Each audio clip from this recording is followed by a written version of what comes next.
তুমি ক্ষমতার মসনদে বসে আছো, আর এই সিন্ধু প্রদেশে আমাদের উপর নির্যাতন হচ্ছে, আমাদের সম্ভ্রম নিয়ে সিটি মেরে খেলা হচ্ছে। হাজ্জাজ, তুমি এর প্রতিশোধ গ্রহণ করো। তুমি যদি এর প্রতিশোধ গ্রহণ না করো, কাল কিয়ামতের ময়দানে আল্লাহর সামনে তোমাকে আসামির কাঠ করে দাঁড় করাবো।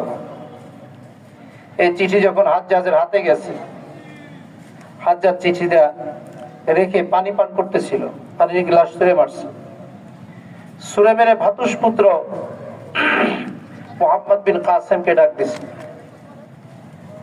মোহাম্মদ বিন কাসেমকে ডাক দিয়ে বললো, যা সিন্ধু প্রদেশে যাও, সেখানে মুসলমানের উপর নির্যাতন হচ্ছে, নারীর সম্ভ্রম রক্ষা হচ্ছে না, নারীর সতীত্ব নিয়ে সিরিমিলি খেলা হচ্ছে, সুতরাং এখন আর বসে থাকার সময় নাই, যাও সিন্ধু প্রদেশে যাও। 16 বছরের টকবকে যুবক মোহাম্মদ বিন কাসেম রওনা হলো সিন্ধু প্রদেশের দিকে। সিন্ধু জয় করে এই ভারত উপমহাদেশের মধ্যে অল্প সময়ের মধ্যে ইসলামের পতাকাকে উড্ডীন করে ফেললো। সুবহানাল্লাহ। এই হলো মুসলমানের জাতি। আজকে মুসলমান এমন অবস্থা হয়ে গেছে মুসলমানের, যে সে যে সিংহর জাতি, এটা মুসলমান আজকে ভুলে গেছে, ঠিক কিনা? চাটার মধ্যে শুয়ে পেটে পাথর বেঁধে মুসলমান শাহাদাত আঙ্গুর উঁচা করতেন।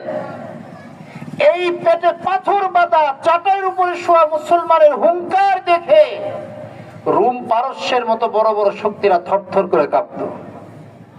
অথচ আজকে সেই মুসলমান কোথায় গেল? কোথায় গেল সেই মুসলমান?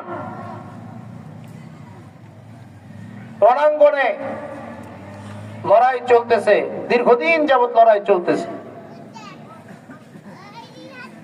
মিশরের কেল্লা জয় হচ্ছে না। সুরাবিল বিন হাসান রাদিয়াল্লাহু তাআলা আনহু একেবারে হেংলা সাহাবী, ঘোড়ার পিঠে আসছে।